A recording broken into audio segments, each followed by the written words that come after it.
11 exercise 1.1 part first. ये chapter है आपका sets.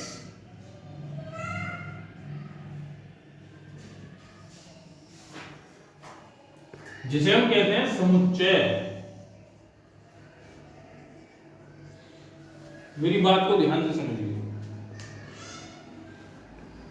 A collection of well-defined things is known as set. Well-defined यानी कि सुपरिभाषित।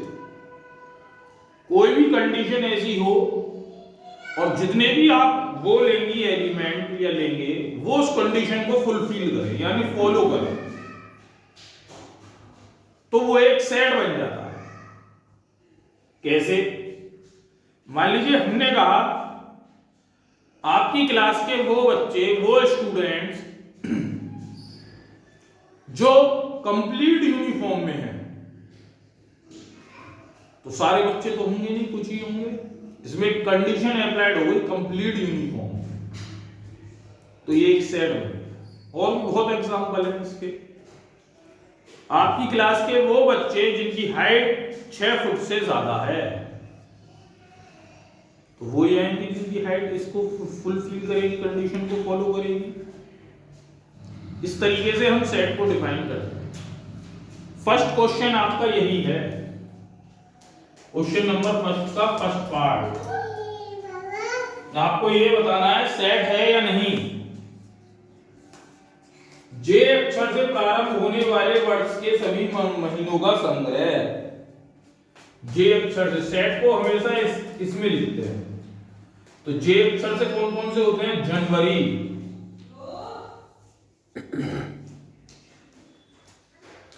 जून, जुलाई,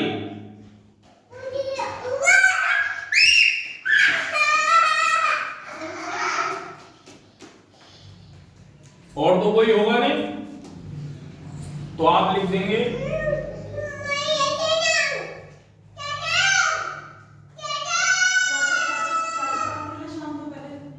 समुच्चय है।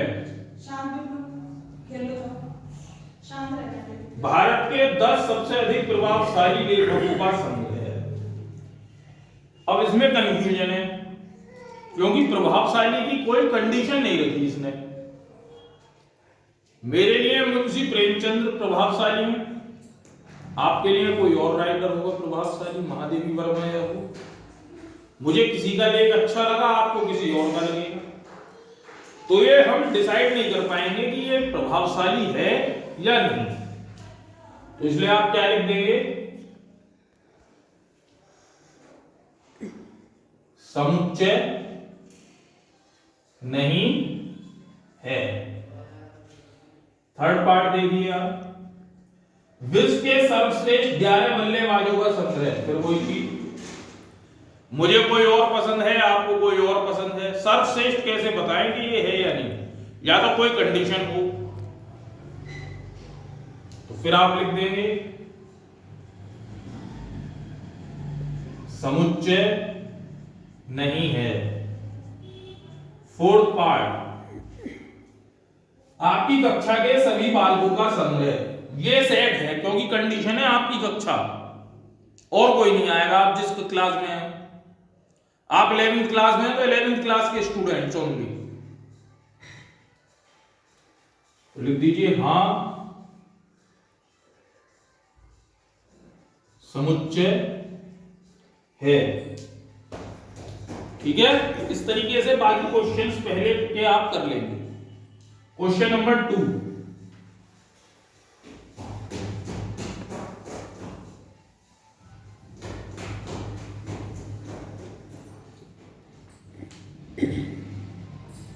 एक निशान ये होता है, ऐसे बोलते हैं हम बिलोंग्स टू। एक निशान ये होता है, ऐसे बोलते हैं हम does not belongs to. Question number 2 में हमें इन्हीं का यूज करना है। हमें ए दिया है एक सेट, और वो क्या दिया है? 1 2 3 4 5 6। 1 2 3 4 5 6। फर्स्ट पार्ट 5 हमें साइन लगाना है। देखो 5 इसमें है तो आप लिख देंगे बिलोंग्स टू। सेकंड पार्ट 8 नहीं है तो does not belongs to A. 0 नहीं है तो does not belongs to A. Fourth part 4 है तो belongs to A. Fifth part 2 है इसमें, belongs to A. Six part 10 नहीं है तो does not belongs to A. यही इसका आंसर है क्वेश्चन नंबर 2 का।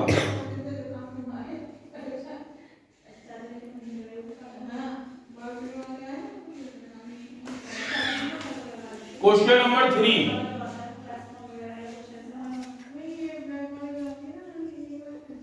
फर्स्ट पार्ट रोस्टर रूप में लिखिए A equal to x such that x एक पूर्णांक है और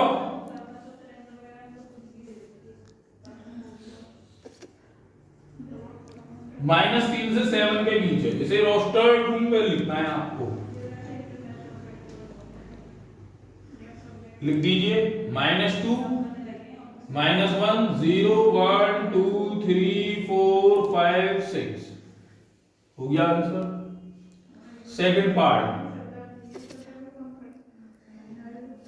b equal to x such that x एक संख्या 6 से कम एक प्राकृत संख्या है, नेचुरल नंबर वो भी 6 से कम। तो b इक्वल टू क्या हो जाएगा 1 2 3 4 5, क्योंकि नेचुरल नंबर तुम्हारे 1 से शुरू होते हैं। ठीक है, बाकी के क्वेश्चन आप कर लेंगे इसी तरीके से, सिंपल है, कुछ नहीं है।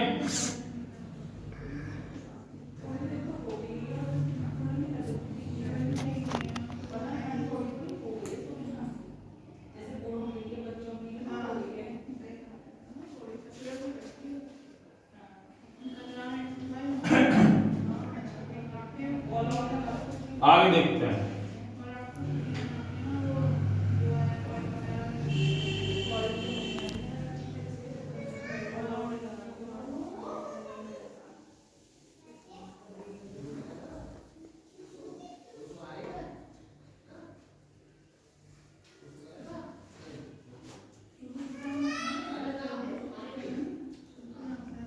क्वेश्चन नंबर 4 का फर्स्ट पार्ट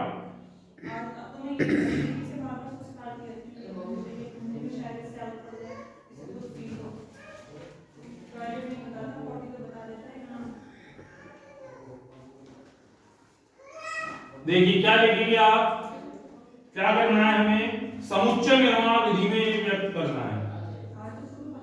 तो कैसे लिखेंगे आप, x such that x is equal to 3n, x 3n के इक्वल है, जहां n belongs to natural number और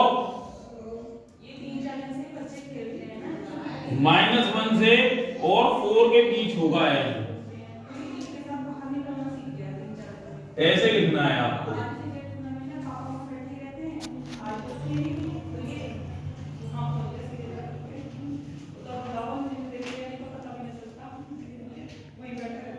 दो 4 8 16 32 x such that x is equal to 2 की पावर n, n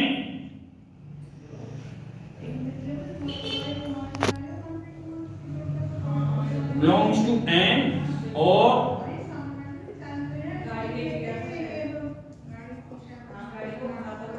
5 तक, क्योंकि 2 की पावर 5 32। ठीक है, इस तरीके से ये क्वेश्चंस आपको करने हैं। आगे देखिए क्वेश्चन नंबर 5।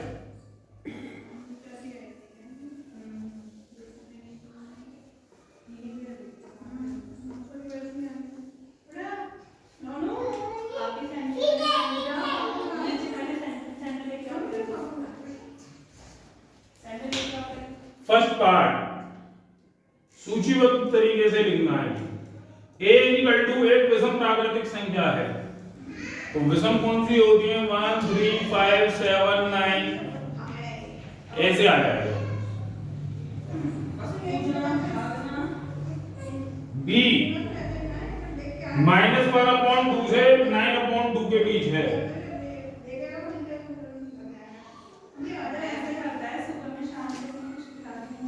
तो 9/2 का मतलब क्या होगा? डिवाइड कर दीजिए आप 4.5 और -1/2 का मतलब माइनस के 0.5। इन दोनों के बीच के नंबर लिखने हैं आपको। 0 1 2 3 4। Third part x² is less than equal to 4। ये कंडीशन है जी, x² जो है वो 0 से छोटा होगा या उसके बराबर। c इक्वल टू तो -2 -1 0 1 2, क्योंकि -2 का स्क्वायर 4 हो जाएगा। कोई सी भी इनमें से आप नंबर ले लीजिए। ठीक, इस तरीके से आप क्वेश्चन कर लेंगे। आपकी एक्सरसाइज ये पहली कंप्लीट। नेक्स्ट वीडियो में आपको सेकंड एक्सरसाइज बताई जाएगी।